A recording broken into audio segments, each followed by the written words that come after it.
नमस्कार। औद्योगिक प्रशिक्षण संस्थानों के व्यवसाय बिल्डर के विषय सैद्धांतिक की पाठचर्या में अंकित प्रसंग कैल्शियम कार्बाइड का उत्पादन एवं एसिटिलीन गैस की विशेषताएं पर आज मैं आपको प्रशिक्षण प्रदान करूंगा। चलिए तो अब हम थोड़ा सा पहले इस बात की जानकारी कर लेते हैं कि कैल्शियम कार्बाइड क्या है। कैल्शियम कार्बाइड एक रासायनिक यौगिक है। कैल्शियम कार्बाइड का रासायनिक चिन्ह CaC2 होता है। जो हमारा इसका केमिकल सिंबलाइजेशन है, जिसे हम रासायनिक चिन्ह कहते हैं, वह CaC2 है। कैल्शियम कार्बाइड का जो कंपोजिशन होता है, उसमें हमारा कैल्शियम जो होता है वह 62.5% होता है एवं जो हमारा कार्बन होता है वह 37.5% होता है। इसका मतलब क्या है? इसका मतलब यह है कि 1 किलोग्राम कैल्शियम कार्बाइड में 625 ग्राम कैल्शियम और 375 ग्राम कार्बन होता है। इससे हम समझ सकते हैं कि प्रतिशत का यहाँ पे क्या मतलब है। यदि हम 1 किलोग्राम कैल्शियम कार्बाइड ले रहे हैं तो उसमें हमारा 625 ग्राम जो होगा वह कैल्शियम होगा। अगर हम इसका हम प्रतिशत निकालेंगे तो वह 62.5% निकलेगा। और कैल्शियम और कार्बन का जो प्रतिशत इसमें जो होता है, मात्रा जो होती है, वह होती है 375 ग्राम, यानी कि 37.5%। चलिए अब हम जानते हैं कैल्शियम कार्बाइड बनाने की विधि। कैल्शियम कार्बाइड कैसे बनाया जाता है, चलिए इसकी जानकारी करते हैं। इसको कोक और चूने की को उचित अनुपात में मिलाकर विद्युत भट्ठी में तैयार किया जाता है। इसको हम जो है कोक और चूना, इसको हम अपने उचित अनुपात में लेकर के एक इलेक्ट्रिक फर्नेस में बनाते हैं। लगभग 1 मीट्रिक टन कैल्शियम कार्बाइड तैयार करने के लिए कोक हमारा लगता है 600 किलो और चूना जो हमारा लगता है वह 950 किलो से 1000 किलो तथा कार्बन इलेक्ट्रोड मटेरियल हमारा जो लगता है वह 40 से 68 यानी 68 केजी तक मिलाया जाता है। इस मिश्रण को 3000 से 3600 डिग्री सेल्सियस तापमान तक पकाया जाता है, मतलब इसको गर्म किया जाता है, जिससे कोक और चूना तरल में परिवर्तित हो जाता है, जिसे कैल्शियम कार्बाइड कहते हैं। मतलब कि अगर हमें कैल्शियम कार्बाइड बनाना है तो हमें क्या क्या चाहिए? सबसे पहले तो हमें चाहिए एक इलेक्ट्रिक फर्नेस। इलेक्ट्रिक फर्नेस में हम क्या क्या डालेंगे? कोक डालेंगे, चूना डालेंगे और उसके बाद कार्बन इलेक्ट्रोड मटेरियल डालेंगे और उसको हम गर्म करेंगे 3000 डिग्री सेल्सियस से लेकर के 3600 डिग्री सेल्सियस। इसको हम एक छोटी सी रिएक्शन में देख सकते हैं कि चूना, कोक और गर्मी, इन तीनों को जब हम मिलाते हैं तो हमारा कैल्शियम कार्बाइड और कार्बन मोनोऑक्साइड जो कि गैस है, यह चीजें मिलती हैं। गैस हमारी वातावरण में विलीन हो जाती है और जो हमें मिलता है वह होता है हमारा कैल्शियम कार्बाइड। अब हम अपने जो हमारा कैल्शियम कार्बाइड जो कि हमें पिघले हुए तरल के रूप में मिला है, पिघले हुए कार्बाइड की ढलाई करके उसे इग्नाट मतलब होता है सिल्ली। हम जो कार्बाइड हमारा मिलता है कैल्शियम कार्बाइड, उसको हम सिल्लियों के रूप में उसको हम जमा लेते हैं और बाद में जब जरूरत पड़ती है तो इनको हम कुचल कर विभिन्न प्रकार के ग्रेड में छांटकर स्टील ड्रमों में पैक कर लिया जाता है। जब हम इसको भट्टी से निकालते हैं तब हमें यह पिघले हुए रूप में मिलता है। फिर हम इसे क्या करते हैं, इसकी सिल्लियां बना लेते हैं, इसको जमा लेते हैं और उसके बाद हमें जितनी आवश्यकता होती है उतने हम कैल्शियम कार्बाइड को के सिल्ली को उसको हम क्रश करके उसको अलग अलग ग्रेड में हम उसको तोड़ लेते हैं, या अलग अलग ग्रेड का मतलब अलग अलग आकार में तोड़ लेते हैं और उनको हम स्टील के ड्रमों में पैक कर लिया जाता है। स्टील के ड्रमों में पैक करके हम उनको अपने पास सुरक्षित रख लेते हैं ताकि जैसी हमें उसकी आवश्यकता पड़े हम उसको फिर बाद में इस्तेमाल कर सकें। जैसा कि आप इस चित्र में देख सकते हैं, यह हमारी पूरी एक कैल्शियम कार्बाइड के प्रोडक्शन के लिए पूरा सेटअप बना हुआ है। इसमें हमारी जो यह हिस्सा है, यह हमारी भट्टी है, जिसमें हम इलेक्ट्रिसिटी प्रवाहित कर रहे हैं, और इसमें हमारा कोक या एंथ्रासाइट और लाइमस्टोन मतलब चूने का, इसमें चूना हमने मिला लिया हुआ है, और यहाँ पे पिघल कर हमारा, यहाँ पे देखिए, जो हमारा पिघला हुआ कैल्शियम कार्बाइड हमें प्राप्त हो रहा है। उसके बाद हमने इसे सिल्लियों में जमा लिया है, तो फिर अब हम यहाँ पे इसको हम क्रश कर रहे हैं, क्रशर में तोड़ रहे हैं छोटे छोटे टुकड़ों में, और टुकड़ों में तोड़ने के बाद इसे हम अपनी स्टील ड्रमों में पैक कर लेते हैं, और जैसी हमें आवश्यकता बाद में पड़ती है तब हम उसका उपयोग कर लेते हैं। चलिए अब हम जानते हैं कुछ कैल्शियम कार्बाइड की विशेषताएं। तो इसके पहले हमने अपना कैल्शियम कार्बाइड तैयार कर लिया है और उसे पैक करके रख लिया है। अब हम चलिए कुछ इसकी विशेषताओं के बारे में जानते हैं। यह एक ठोस रासायनिक यौगिक है, मतलब यह एक हमारा सॉलिड केमिकल कंपाउंड है। यह गहरे भूरे रंग का होता है। इसका हम अगर कलर की बात करें तो यह गहरे भूरे रंग का हमें देखने में लगता है। यह वातावरण से नमी तुरंत ग्रहण कर लेता है और बुझा हुआ चूना बन जाता है। होता क्या है, कैल्शियम कार्बाइड जो हमारा होता है, वह जब पानी के साथ हम उसको रिएक्ट करते हैं, पानी के साथ मिलाते हैं, तब वह हमारा एसिटिलीन गैस बनाता है। लेकिन एसिटिलीन गैस बनाने के बाद वह बिल्कुल ही बेकार हो जाता है, जिसे हम बुझा हुआ चूना कहते हैं, जो कि हम लोग अपने घरों में देखा होगा आप लोगों ने, कई जगहों पे पुताई वगैरह के काम में भी लिया जाता है। तो हम अगर इसको खुले वातावरण में अगर हम रख लें, तो हमारी जो वातावरण में मौजूद नमी होती है, कैल्शियम कार्बाइड उसे सौंप लेता है, धीरे धीरे सौंपता है, और धीरे धीरे वह अपनी एसिटिलीन गैस छोड़ता रहता है, और अंततः वह बुझे हुए चूने में बदल जाता है। इसका जो घनत्व होता है वो 2.22 से 2.26 ग्राम पर क्यूबिक सेंटीमीटर होता है। यह मिट्टी के तेल में नहीं घुलता है। मिट्टी के तेल में अगर इसको हम घोलना चाहें तो मिट्टी के तेल में नहीं घुलता है, इसलिए हम मिट्टी के तेल का इस्तेमाल इसके भंडारण में करते हैं। इसको अगर हमें सुरक्षित रखना है तो हम इसको मिट्टी के तेल के अंदर पैक करके रखते हैं, ताकि यह वातावरण की नमी ना चुरा सके। इसे यदि पानी में मिलाया जाए तो यह एसिटिलीन गैस बनाता है। जैसा कि मैंने अभी बताया आपको कि यदि हम अपने कैल्शियम कार्बाइड को पानी में मिला दें, तब यह उससे प्रतिक्रिया करके, उससे रिएक्शन करके एसिटिलीन गैस बनाता है। तो यह हमारी कुछ कैल्शियम कार्बाइड की विशेषताएं हैं।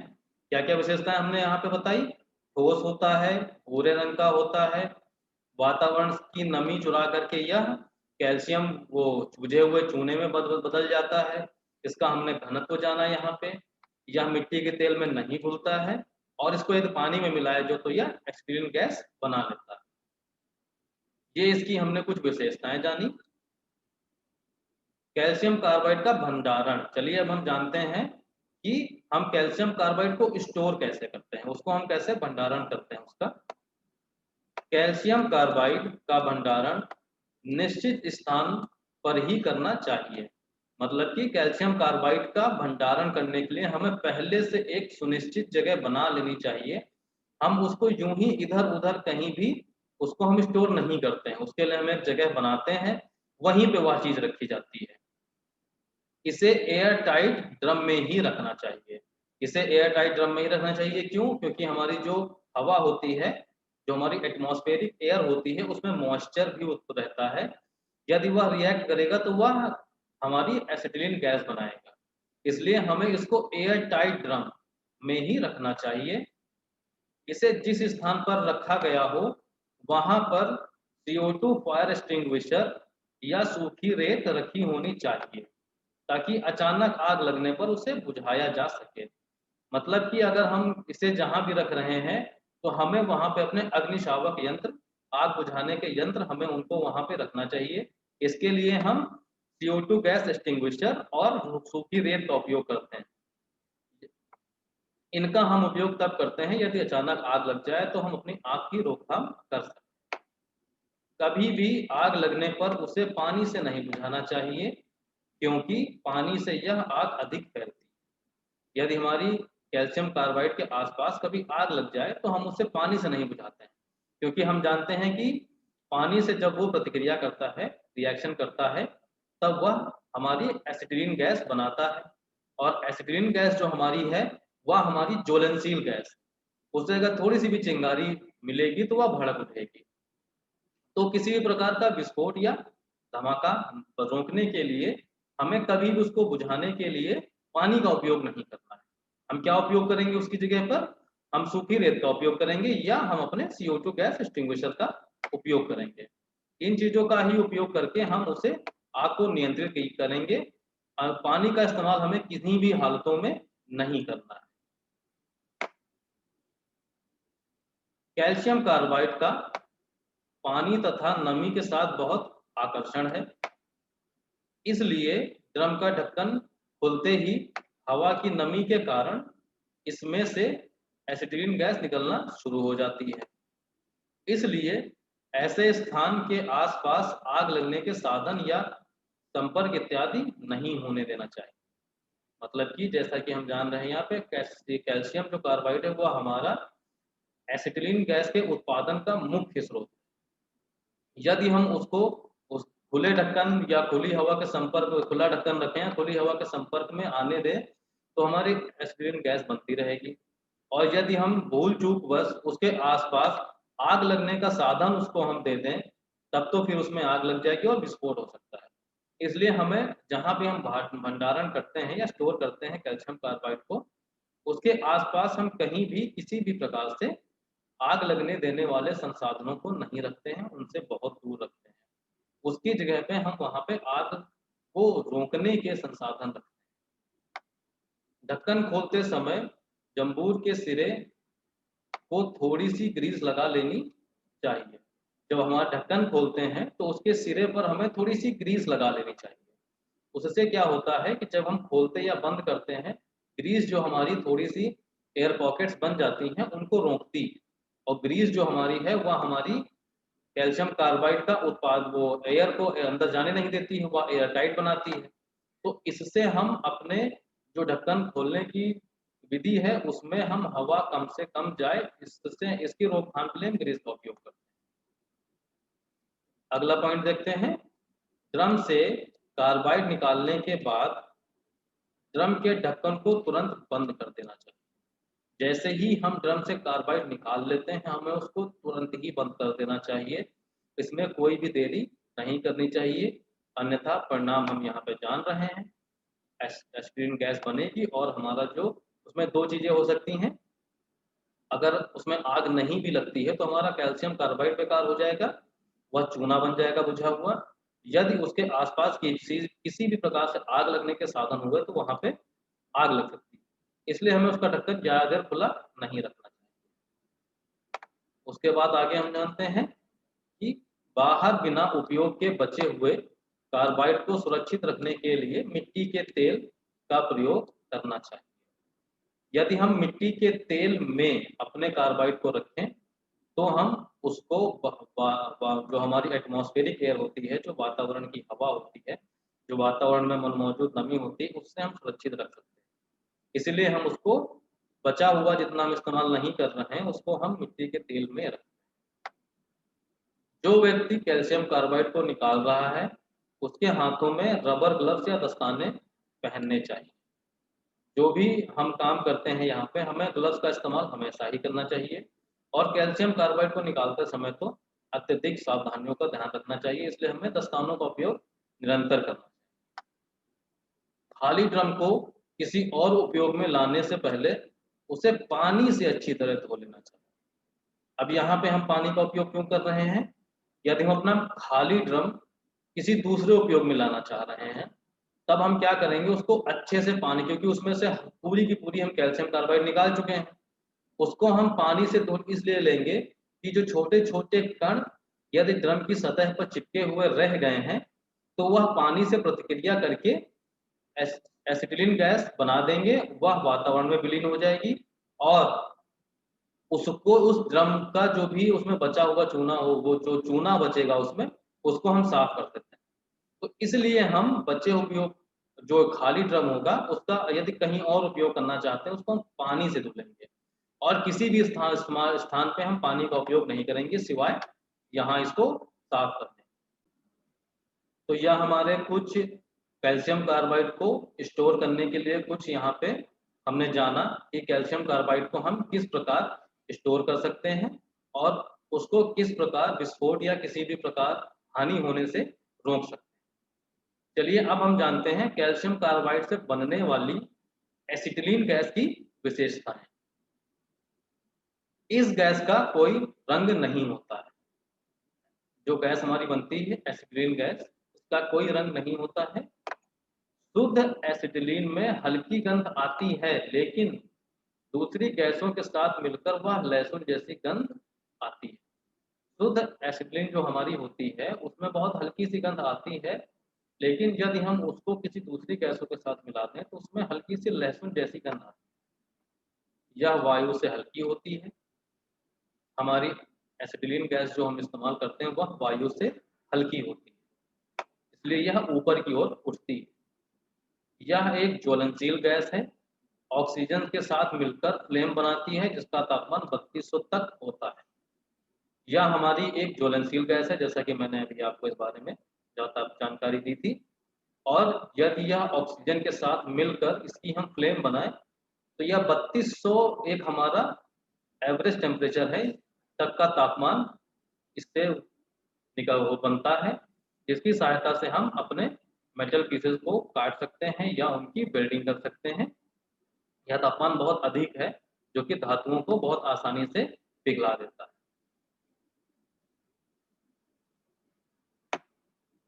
आगे, एक मात्रा में मानव जीवन पर इसका प्रभाव नहीं होता है, लेकिन 40% से अधिक होने पर यह दम घुटने लग जाती है। थोड़ी बहुत अगर गैस हमारी मौजूद है आसपास तब तो इसका किसी भी मनुष्य पर कोई प्रभाव नहीं पड़ता है, लेकिन यदि जिस भी जगह हम वेल्डिंग कर रहे हैं या जिस भी जगह हम इसका भंडारण कर रहे हैं वहां पर एसिटिलीन गैस की जो हमारी मात्रा है वह हमारी एयर में 40% यानी 40% से यदि ज़्यादा हो जाए तब यह दम घुटने लग जाती है। इसलिए हमें जहाँ भी हम गैस को स्टोर कर रहे हैं या जहाँ भी इसका हम उपयोग कर रहे हैं वहाँ पे बहुत अच्छा वेंटिलेशन होना चाहिए, ताकि यदि गैस का रिसाव भी हो तो वह वातावरण में उस कमरे से निकल के वातावरण में विलीन हो जाए। और कई बार होता है कि वेल्डिंग करते समय हम गैस बंद करना यदि भूल जाएं तो अगर हमारा जो वेल्डिंग वाला एरिया खुला हुआ नहीं होगा, वेंटिलेटेड नहीं होगा, हवा का उसमें प्रवाह नहीं होगा तो वहाँ पे गैस की मात्रा बढ़ती रहेगी और इससे जीवन हानि भी हो सकती है। इसलिए हमें इस बात का ध्यान रखना है कि गैस का रखरखाव भी बहुत सही ढंग से किया जाए। यह 49 kg पर सेंटीमीटर स्क्वायर और एक तापमान पर द्रव अवस्था में आ जाती है। मतलब यदि हम इसको 1 डिग्री सेल्सियस 1 डिग्री सेल्सियस पर 49 kg पर सेंटीमीटर स्क्वायर का दबाव इस पे बनाएं तब यह हमारी जो गैस है वह लिक्विड स्टेट में द्रव अवस्था में आ जाती है, जिससे हम इसका सिलेंडर्स वगैरह में जिस प्रकार हम इसको स्टोर करते हैं। -85 डिग्री पर यह गैस ठोस अवस्था में आ जाती है। यदि हम इसका तापमान -85 डिग्री सेल्सियस तक ले जाते हैं तब यह गैस जो है वह सॉलिड स्टेट यानी ठोस अवस्था में आ जाती है। अधिक प्रेशर के अधीन यह तांबा, चांदी आदि के साथ क्रिया करती है और धातुओं से मिलकर एसिटिलाइट बना देती है, जो विस्फोटक मिश्रण होता है। इसके लिए बने साज सज्जा के में तांबे की मात्रा कभी भी 70% से अधिक नहीं होनी चाहिए। मतलब यह है कि हम इसको जब भी स्टोर करें तो हमें यह ध्यान देना चाहिए कि जो भी हमारा सिलेंडर या बर्तन जिसमें भी हम इसे स्टोर कर रहे हैं गैस को, उसमें तांबा चांदी की जो मात्रा है वह 70% से अधिक ना होने पाए। क्यों? क्योंकि यह हमारे अधिक प्रेशर पर इन दोनों धातुओं से मिलती है और एक विस्फोटक पदार्थ एक्सप्लोसिव कंपाउंड एसिटिलाइट बनाती है, जिससे धमाका हो सकता है। और उस धमाके से हमारा बहुत सारी हानि हो सकती है, इसलिए हमें इस बात का भी ध्यान देना चाहिए। यह ऑक्सीजन के साथ विस्फोटक मिश्रण बनाती है, जिसे 300 डिग्री पर स्वयं आग लग जाती है। मतलब कि यह सोचिए, यह अगर हम एस्टिलीन गैस को ऑक्सीजन के साथ मिला दें तो यह विस्फोटक मिश्रण बनाती है और उसको एक निर्धारित तापमान जैसे ही प्राप्त होता है, वह उस तापमान पे पहुंचते ही विस्फोट कर देती है। इसलिए हमें एस्टिलीन गैस को ऑक्सीजन से मिलने के लिए इसका जो भंडारण है वह सही ढंग से करना चाहिए। एसिटिलीन को 1 किलोग्राम पर सेंटीमीटर स्क्वायर से अधिक दबाव पर भंडारण नहीं करना चाहिए, क्योंकि अधिक दबाव पर विस्तार हो जाता है और दुर्घटना का कारण बनती है। यदि हम गैस को अधिक दबाव पर स्टोर करेंगे तो दबाव बढ़ाने से उसका तापमान भी बढ़ता है और वह और फैलने की कोशिश करती है, जिससे हमारा धमाका हो सकता है। इसलिए हमें 1 सेंटीमीटर पर इससे ज़्यादा इसको हमें दबाव नहीं बनाना चाहिए स्टोर करते समय। अब हम यहाँ पे अभी हमने जाना हमारी एस्टिलीन गैस की क्या प्रॉपर्टीज हैं और क्या विशेषताएं हैं। अब हम जानते हैं यहाँ पे कि हम अपनी एसिटिलीन गैस का भंडारण कैसे करें। लो प्रेशर वेल्डिंग में यह गैस जनरेटर द्वारा तैयार की जाती है, जिससे इसका प्रेशर कम होता है तथा इसे के ही टंकी में ही स्टोर किया जाता है, क्योंकि लो प्रेशर पर विस्फोट होने का डर नहीं रहता है। हमारी जो गैस वेल्डिंग होती है वह दो प्रकार से होती है, एक होती है हमारी लो प्रेशर वेल्डिंग और दूसरी होती है high pressure welding. Low pressure welding हमने अक्सर देखा होगा सड़क के किनारे, जब भी हम लोग वेल्डिंग कराने जाते हैं तो वह एक जनरेटर छोटा सा उनके पास सिलेंडर होता है जो कि थोड़ा सा हिलता रहता है, उसमें पानी भरा हुआ होता है।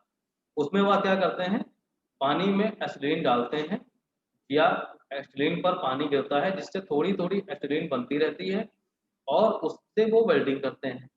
यहाँ पर प्रेशर इतना ज़्यादा नहीं होता है कि वह जो है कि वह विस्फोट कर सके, इसलिए जो थोड़ी बहुत गैस उसमें बची रहती है वह उसी में पड़ी रहती है और आवश्यकता पड़ने पर यदि गैस कम होती है तब उसमें वो और कैल्शियम कार्बाइड मिला करके गैस बना लेते हैं।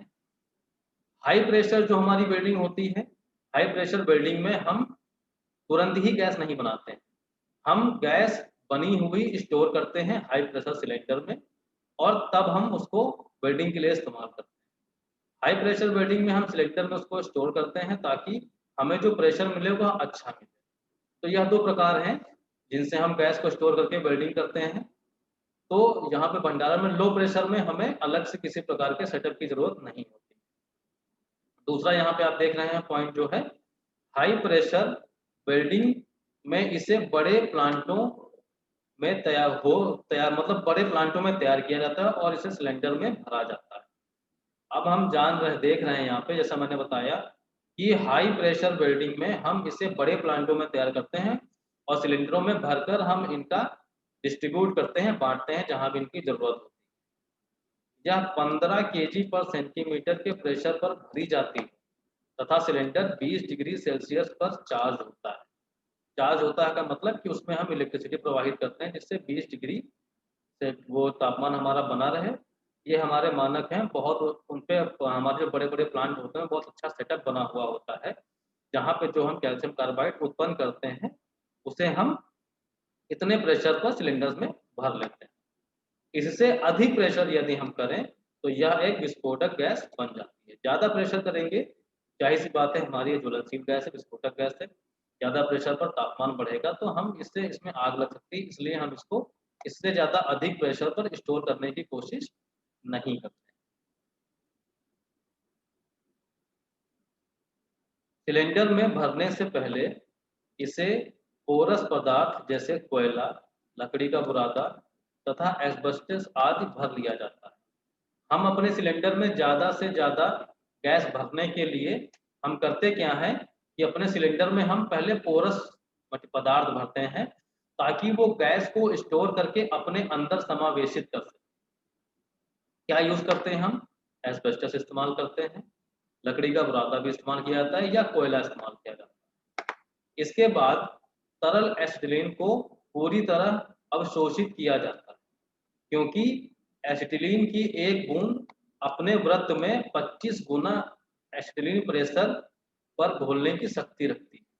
मतलब कि हमारी एसिटिलीन की जो एक बूंद होती है उसमें अपनी मतलब 25 गुना ज्यादा गैस आ जाती है, और इन पदार्थों का इस्तेमाल हम करते हैं ताकि वो उस बूंद को सोख सकें और सिलेंडर के अंदर बिना कम मतलब बिना ज्यादा दबाव रखे हम ज्यादा से ज्यादा गैस स्टोर कर सकें। जैसे 25 जैसे हमने उदाहरण दिया यहाँ पे, एक बूंद 25 गुना एसिटिलीन प्रेशर पर घोलने की शक्ति रखती है। तो यहाँ पे हम जानते हैं जैसे 15 किलोग्राम पर सेंटीमीटर पर जो हमारी इतने दबाव पर जो हमारा लिक्विड बनेगा एसिटिलीन का, वह अपने घनफल से 375 गुना एसिटिलीन अपने में अवशोषित कर सकती है। आप यहाँ देख सकते हैं कि कितनी बड़ी मात्रा है। इस प्रकार एसिटिलीन गैस काफी मात्रा में स्टोर की जाती है। ये प्रक्रिया हम अपना करके कम जगह पर कम सिलेंडर छोटे सिलेंडर में भी ज्यादा से ज्यादा एसिटिलीन गैस हम स्टोर कर सकते हैं।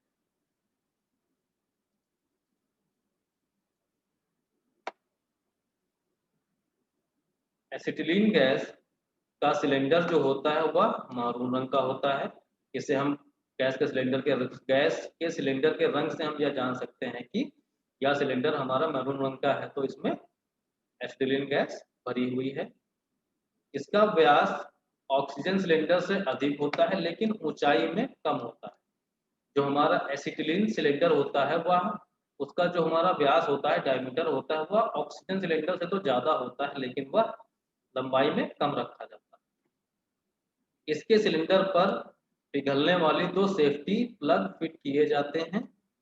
यदि आग लगने से या किसी अन्य कारण से तापक्रम बढ़ जाए तो सेफ्टी प्लग की धातु पिघल जाती है और गैस बाहर निकल जाती है। तो मतलब हम क्या जो सिलेंडर हम इस्तेमाल करते हैं उसमें हमारे दो प्रकार के सेफ्टी प्लग लगते हैं। सेफ्टी प्लग क्या करते हैं कि वह एक निश्चित तापमान पर पिघल जाते हैं, जिससे क्या होता है कि गैस हमारे सिलेंडर से जल्दी निकल के बाहर निकल जाती है और वह अंदर ही अंदर नहीं जलती है और सिलेंडर का तापमान नहीं बढ़ता है। नहीं तो क्या होगा, यदि हम सेफ्टी प्लग नहीं लगाएंगे तो गैस जो हमारी होगी वह सिलेंडर के अंदर जलेगी, और जब वह सिलेंडर के अंदर जलेगी तो अंदर उसका दबाव बढ़ेगा, और जब दबाव बढ़ेगा तो वह पूरा सिलेंडर फट सकता है। सिलेंडर जब फटेगा तब उसमें सिलेंडर के जो हमारा धातु होता है उसके छोटे छोटे कण होते हैं, वह गोली की रफ्तार से निकलेंगे और आसपास के लोगों को घायल कर सकते हैं। यह घटना रोकने के लिए ही हम सेफ्टी वॉल्व का इस्तेमाल करते हैं, सेफ्टी प्लग का इस्तेमाल करते हैं, जो कि एक निश्चित तापमान बढ़ने पर खुद पिघल जाते हैं और गैस तुरंत बाहर निकल जाती है। उसमें जितनी भी गैस जब बाहर निकलती है तो उस सिलेंडर के अंदर का दबाव जो है वह खत्म हो जाता है। जब दबाव खत्म हो जाता है तो सिलेंडर के फटने की संभावना जो है वह खत्म हो जाती है। इसलिए हम यहाँ पे सेफ्टी प्लगों का इस्तेमाल करते हैं। यह जो आप चित्र देख रहे हैं यह हमारे एसिटिलीन गैस के भंडारण के लिए इस्तेमाल किया जाता है। इसमें आप देख सकते हैं कि हमारा यहाँ पे हम एस्बेस्टस क्लॉथ इस्तेमाल कर रहे हैं। उसके अलावा सेफ्टी रिमूवल कैप यहाँ लगी होती है, सिलेंडर वॉल्व होता है इसी जगह पे जहाँ पे अपना हम अलग से रेगुलेटर फिट करते हैं। सेफ्टी फ्यूज भी यहाँ लगा होता है जो कि तापमान बढ़ने पर पिघल जाता है, और लॉन्ग फायर एब्रेस्टर यहाँ पे हम आग से बचाव के भी कुछ सामान हमारे सिलेंडर के अंदर फिट होते हैं। बाकी हम सिलेंडर की बॉडी देख सकते हैं, इस प्रकार का सिलेंडर होता है। इसकी ऊंचाई हम देख सकते हैं 1.03 मीटर है, और इसकी जो हमारी टोटल ऊंचाई जो है और इसकी ऊंचाई जितने में गैस भरी होती है वो 0.88 मीटर। इसमें हमारा यहाँ पे एक सेफ्टी प्लग यहाँ लगा होता है और एक यहाँ लगा होता है, जैसे मैंने बताया। ये जो अंदर हमें कण दिख रहे हैं ये हमारे पोरस मटेरियल है जिसके अंदर हमारी एस्पिरिन गैस समावेशित हो चुकी है। बाहर की बॉडी पर हम मारून पेंट कर सकते हैं। यह हमारा चित्र है जिससे हम समझ सकते हैं कि हमारा एस्पिरिन गैस का सिलेंडर किस प्रकार दिखाई दे सकता है। दिखाई देता है।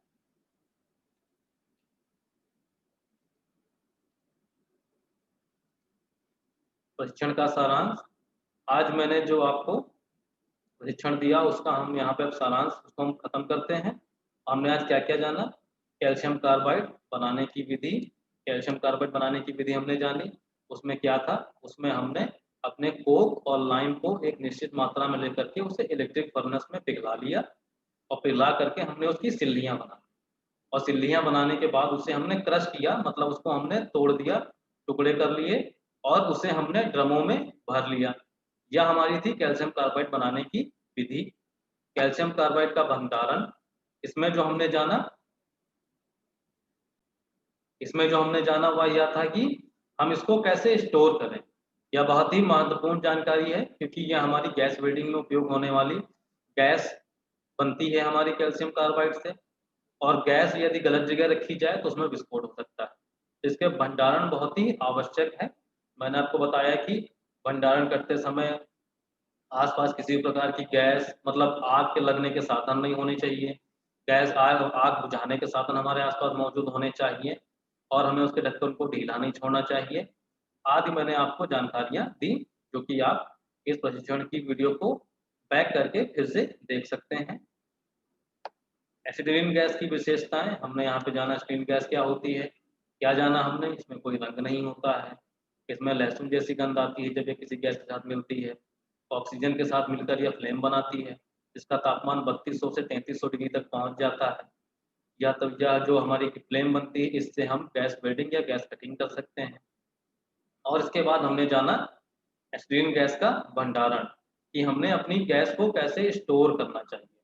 गैस के सिलेंडर के बारे में भी हमने जाना, सिलेंडर के अंदर सेफ्टी फ्यूज होते हैं, कितने दबाव पर कितना टेम्परेचर रखकर हम इसको स्टोर करते हैं। लो प्रेशर और हाई प्रेशर वेल्डिंग में हम किस प्रकार गैसों का उत्पादन और उनका इस्तेमाल करते हैं। हमारी जो लो प्रेशर वेल्डिंग होती है उसमें हम तुरंत गैस बनाते हैं, और हाई प्रेशर वेल्डिंग के लिए हम पहले से जो फैक्ट्री द्वारा जो हमें सिलेंडर प्रदान किए जाते हैं उनको हम इस्तेमाल करते हैं। हाई प्रेशर वेल्डिंग की टॉर्च भी अलग होती है, लो प्रेशर वेल्डिंग की भी टॉर्च अलग होती है। इतनी जानकारी आज हमने इस प्रशिक्षण में प्राप्त करी है।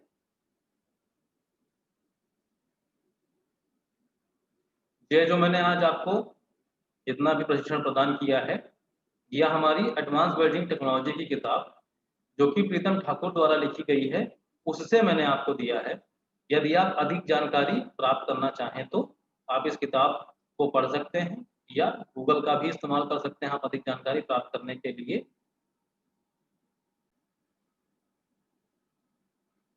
आज मैंने जो आपको प्रशिक्षण प्रदान किया है वह एसिटिलीन गैस के भंडारण और कैल्शियम कार्बाइड के उत्पादन पर आपको प्रदान किया है। आशा है कि यह प्रशिक्षण आपको भविष्य में मददगार साबित होगा। धन्यवाद।